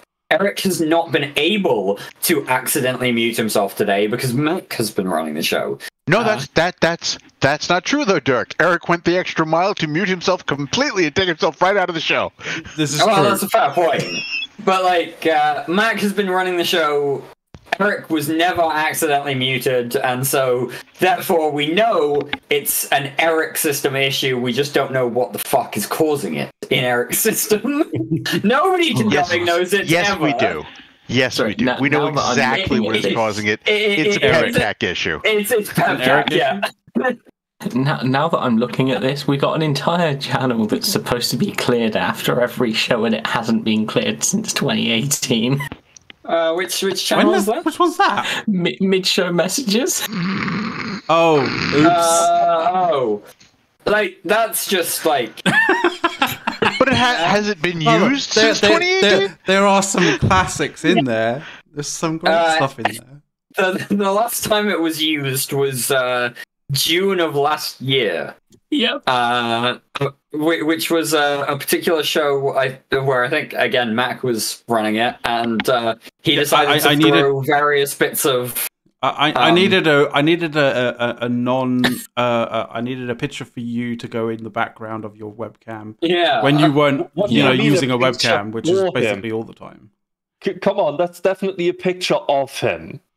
And saying that, above it, I think is the final we've basically pick that we got. You've been using staff only for that. Yes. We should probably have been using staff only for sure, yeah.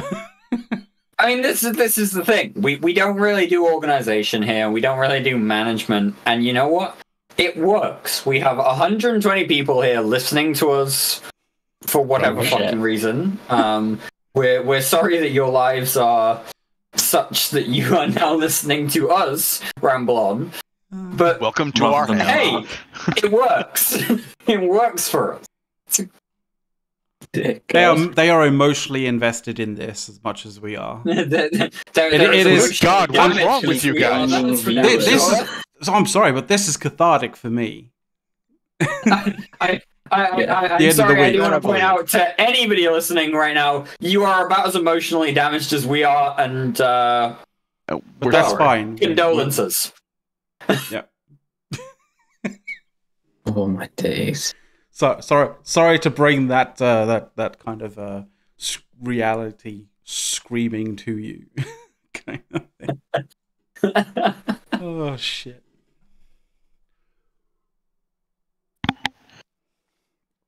So, did anybody actually have anything that they wanted to specifically talk about apart from the anything more? Because I was just like, I'm there going like, we actually really didn't really talk too much about much things apart from the AT and story time with Mark, Eve which Anywhere. is fantastic. And Eve Anywhere, yeah. I was and Eve Anywhere, Eve Anywhere. Mark's gone. Eve Anywhere, so forgettable that Mac even realized didn't even realize we talked about it on the show. How long? It was more Eve Anywhere. Oh, damn you, Wibbler.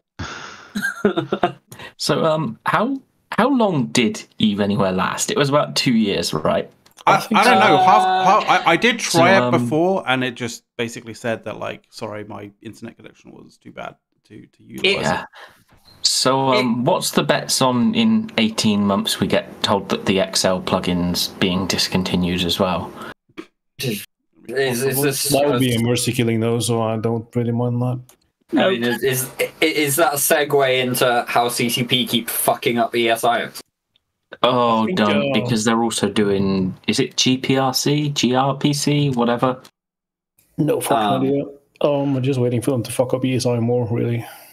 Well, they're messing it up in the attempt to change the code base to use a new ESI. I'm just waiting for the announcement next summer of Eve GPT, where you don't even have to play it anymore. Oh, yeah. What would you like to do? I'd like to go have a fight in Poitok. The funny thing. The funny thing was that, like, back when Unifex used to sort of was executive producer, he had a kind of a cool idea as to some of the projects that they wanted to have, like, as secondary products feeding into Eve. Is essentially sort of games that will learn how you play the game, and then you can kind of like have it play for you while you're doing other things. Obviously for like a lesser sort of right, like lesser things. But like I could imagine somebody at CCP basically going like, oh, imagine if we could just make people have AI play the game for people, and then they could just pay us the monthly sub, and that's it. Do you remember that Reddit troll? I mean, they already went toward that. When you think about it, I mean, we had that whole thing where the Diamond Rats decided to shoot one another for a while because they were opposing factions. Oh, yeah. Do you guys remember the Reddit troll a couple of years ago that? Well, we never found out if it was or wasn't a troll. There was with AI. the one Reddit troll on Reddit. Yeah. to do with AI. Someone had claimed he'd been training an AI model to basically play the game. mean, that sounds like a troll. And it was at the point that it could actively mine for him. No, see, at this point, it just sounds like Twitch versus Eve, where there is a bot in which you enter commands and the client does the thing. There is a comment in Twitch chat that I do think we need to address before we end the show, which is it's Oz Eve. Oh, asking us to please. He's asking us to please catch him up on the markets because he's been away for 3 weeks and needs to stream and talk about it later. Also, I would just like to tell you that the markets still exist. Yes, yeah, you can confirm. You can confirm on your stream that the markets still exist. I think that one. I think we can leave with Wibbler. Go for it, dude. Certain things have gone up, certain things have gone down, you know.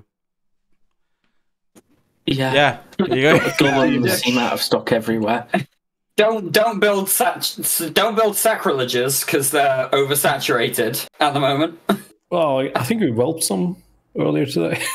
That does not mean that sacks. I think that's you should. If you have wasn't there some bottleneck on the T2 Amar stuff? I think I think the supply of sacrileges currently is still well ahead of the demand, even if we whelped a fleet of them. I can imagine some of you are like pulling up GS-ISK and kind of going like, "Oh, there's nothing here," and there hasn't been nothing here for fucking ages. Oh, Jesus. Motherfuck. It's just a question. I just thought, maybe that you're thinking like, oh right, there might be some information about what's going on in the markets. But the last time I checked GSS, it was like there had been no activity in there for like years. Well, to answer one thing, Oz, I don't think the markets can take 1 trillion in extractors right now. No, that would go poorly, I think. Damn. Hey, just trickle it in. Just trickle it in a little bit. Don't throw it all in at once.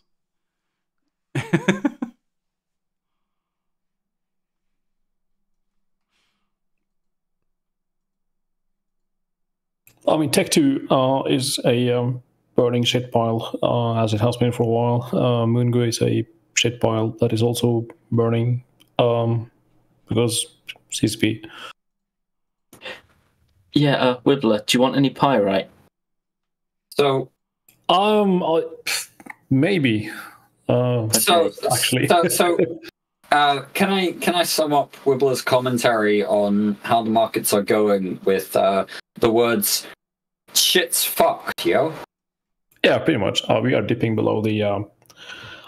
This is my gut feeling, right? So don't quote me on this in an action newspaper, but basically, we are getting towards the point where a lot of markets are going to implode just because they're not big enough anymore. Yeah, I've got that feeling. This is kind of what's going on. It's slowly getting worse. That's at least my impression. I was just thinking, like, we haven't done a monthly, like a MER, like, for a while. That's because if you look towards Iceland, you can see the contours of a bonfire. The reason that we haven't, at least on the editorial side, we for a long while we did MER analysis pieces, and we kind of stopped doing that around about mid 2020 or so. Yeah. Because the answer every month just kept coming back as shit continues to be fucked. Well, and the MER was fucked, right? When they was trying to analyze it, the data was it's getting more and more unfucked. Right. So the MER data being fucked was very specific points in the data set. Yeah. And anybody who'd been looking at the MER for a reasonable period of time knew where the kind of roadblocks were, the potholes, the stumbling blocks in the MER. We knew exactly where they were. We'd reverse engineered half of how the MER fucking worked. We knew exactly what was going on, and the general performance indicators were that month on month on month, shit was kinda fucked. CCP made their market changes, they made their economic changes. Shit got worse. Generally, if you take a look at the MER at the minute, they have recently been kind of starting to change how they look at the MER, how they produce the MER, some of the bits of... Shit did get better for a bit with the faction war overhaul. Yeah. But we're seeing what I think of as one of the primary indicators of overall economic health. We're seeing the direction of ISK supply and ISK velocity diverge again, where we're getting more and more ISK in the system and it's moving less and less. I mean, that's a question of, especially the ISK velocity. How often does one ISK change hands in the course of a day, or a week, or a month? That's just a question of money changing hands. It is an economic indicator, but it's not. I wouldn't say primary, but I think we disagree on that, so that's fine. The point is that they've started changing the way the MER works in recent months. They've been taking out old measurements, introducing new measurements. The way they've been changing it has not changed the overall outlook, which is that basically EVE needs more players to stimulate economic activity, just generally, right? This isn't economic growth, this isn't economic decline, this isn't this is just a shrinking pool of people who have resources available to them, and CCP's metrics do take out, in some ways, the resources of accounts that go inactive. ISK velocity is trade or ISK supply, money supply, is total ISK in wallets based on active accounts that have been logged into in the last 30 days. Right. That's their metric for how much ISK is available, is has this account that has this much ISK been accessed in 30 days. Yeah, but I don't see indications it doesn't necessarily that we've had any real precipitous drop off in players through that metric. I'm not saying it's precipitous. If we are having a strong decline in active players, that's really actually the opposite of the point I was trying to make. Well, I'm just bear with me for a moment. If we are having a strong decline in active players, then the players who are staying active are making stupidly unhealthy amounts of money. Yeah, I'm not saying it's a strong decline. What I'm saying is it is a slow and continuing decline that is ensuring that shit continues to be fucked no matter what CCP do. Right, yeah. The player base is slowly shrinking, and therefore, the gameplay aspect of accruing wealth can be fine. Some people are going to continue to accrue wealth, whatever. But if the player base continues to shrink slowly, then the market continues to shrink slowly, and shit continues to be fucked no matter what CCP try and do in the realms of industry or because they need whatever else. They need more people to drive more demand. Exactly. Yeah, just looking at EVE Offline at the moment, and it's a case of from mid-March, there's kind of a very small, a very gradual and very small drop-off in terms of the amount of people playing right thing. But overall, compared to say September, October last year, it is up. So we November brought the major jump up with the faction warfare overall. And unfortunately, as with everything else CCP's done over the years, the spike was temporary. The follow through needs to be there, and we're not seeing it yet. I mean, they were supposed to be launching the next stage, which I'm not sure if they've done it yet. Direct enlistment, not that I can figure out how to make it work, but you know. All right, so like we have a member of the team here who can't even make direct enlistment work, even though it's been put in. Yeah, that's a pretty negative showing of the feature. Within the first week, so it might have been patched. I tried to do it from an alt, just to see, you know, how the function works, and it told me, you cannot join faction warfare from your corp. Please leave your corp to join faction warfare. I feel like that is I feel like that may have been the old kind of like you know, it's kind of the opposite of what they were trying to get there, but yeah, but that's the opposite of direct enlistment. It might have been a one-off, I don't know, but it kept doing it to me for a good day, so I gave up and just left it. I also want to point out just quickly, Eden Trade in Twitch chat saying that we've been saying this for years in terms of shit being fucked. When is it going to happen? Everything's been fucked for several years, yet we're still here. Yeah, we are, because the game's still here. We're still trying to. Yeah. Whenever we criticize the game, we're not criticizing. Well, we are criticizing the game, but the point is not to criticize for the sake of criticizing. The point is to talk about the issues such that potentially CCP can recognize what we see as the issues. We talk about solutions as well. We have done that a lot over the years. Well, that's the thing. And we hope that CCP listen. This is why we're still here. You know, shit's fucked, for sure, but we're trying to help make it better through the conduit we have. This show and you listeners, and we hope you get some benefit from it.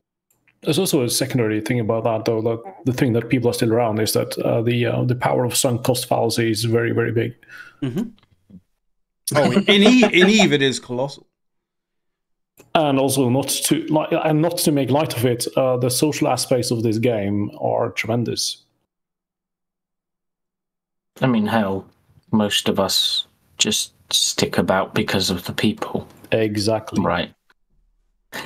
It's a big part of why we are still friends and why we still do the show, is the, you know, quote unquote social glue that started with Eve. We're all friends. We all talk to each other multiple times a week anyway, but we wouldn't still be doing this show if we didn't, you know. Well, the other thing is as well is like I think everybody here does in some way still understand that Eve is a very unique thing in game. In the gaming sort of like sphere in games in general. Like, and to have it just die out and disappear because people don't give a shit about it would just be a fucking travesty. So it's like, and us coming and talking about it and maybe being a bit, you know, deriding it a little bit in that regard. Like, it's not out of, you know, any kind of like hate for it in any way, shape or form. It's because we care, you know? Yeah. Like a lot of the devs and especially sort of devs like, you know, like former, like, you know, CSB Guard, you know, was always very cognizant about like, you know, if they're complaining about the game, it means that they care about the game. What you have to worry about is when people are apathetic about the game. The thing I would say is that generally we collectively, I'm speaking for the panel here at this point, but we would not want to see this game go out with a whimper. We don't want the game to die, for sure, but also we don't want it to just shrink and shrink and shrink until eventually it's nothing again. I personally would rather, if the game's gonna go, then let's figure out how to do it with a bang. I don't want it to just become this thing that. We meet at 0 on the sun with all our titans that are left.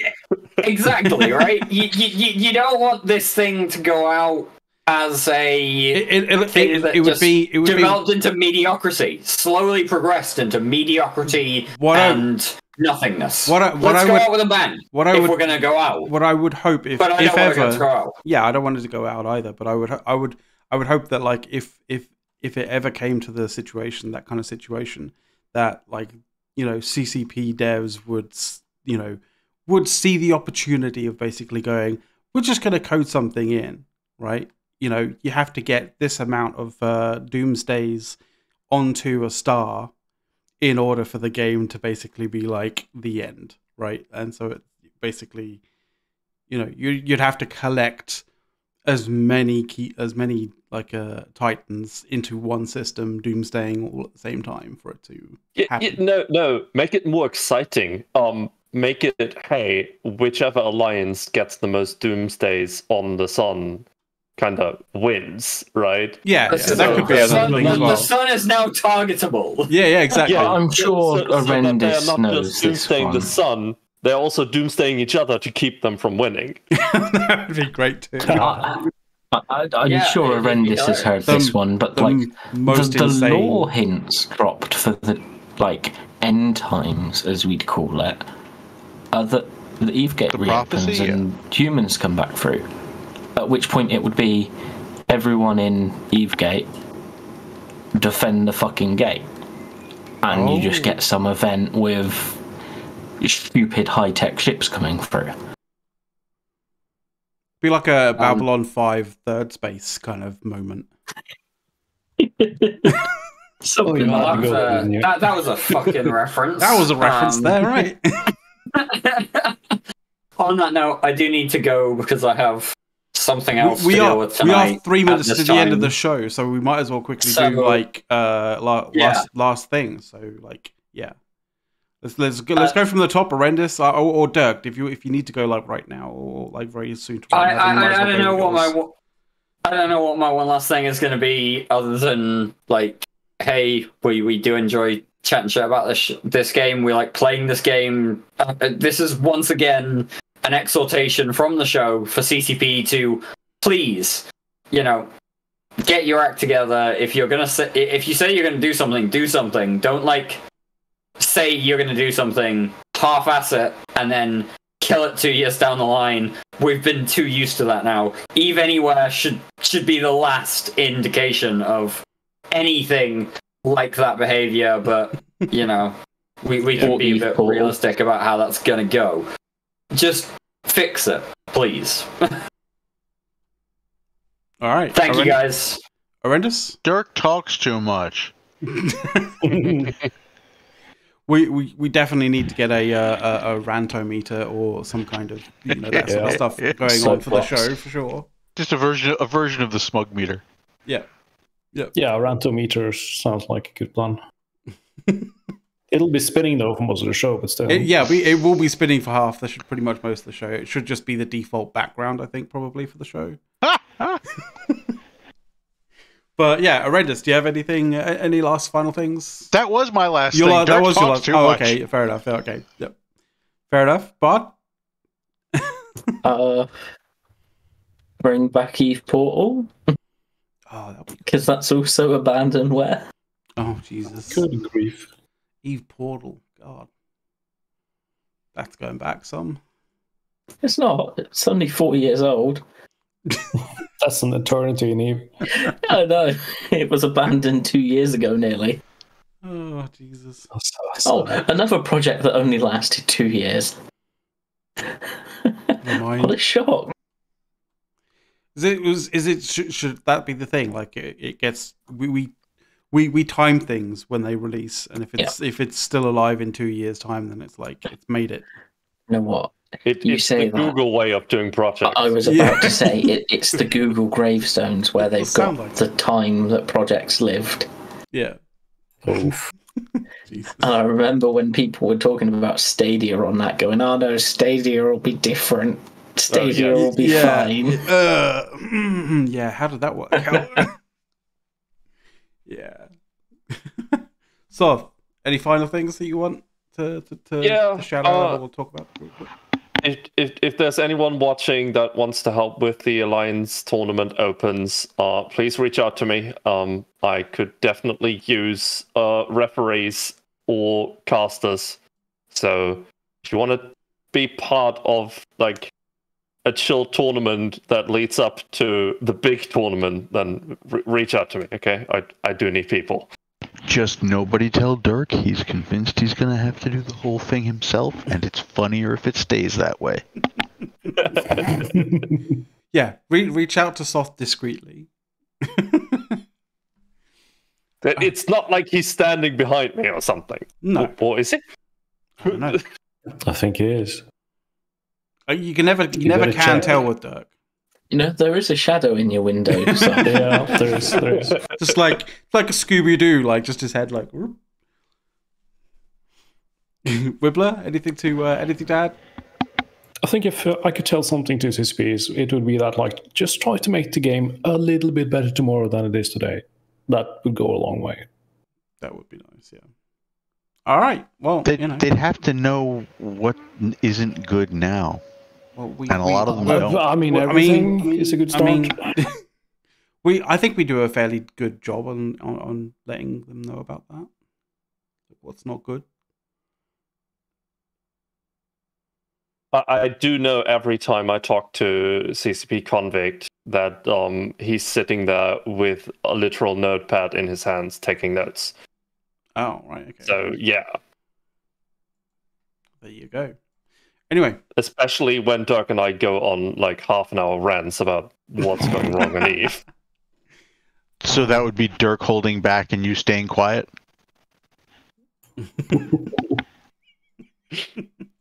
Not that much, no. Yeah. Yes, but no. Anyway, guys, we should probably wrap it up there. It is 2 minutes past the hour in actual fact. So you guys take it easy out there. Fly safe. And if you're not flying safe, then, good hunting. If you can't fly safe, fly it like you stole it. Exactly that. Right. Shoot loose, tell them all that. See you guys.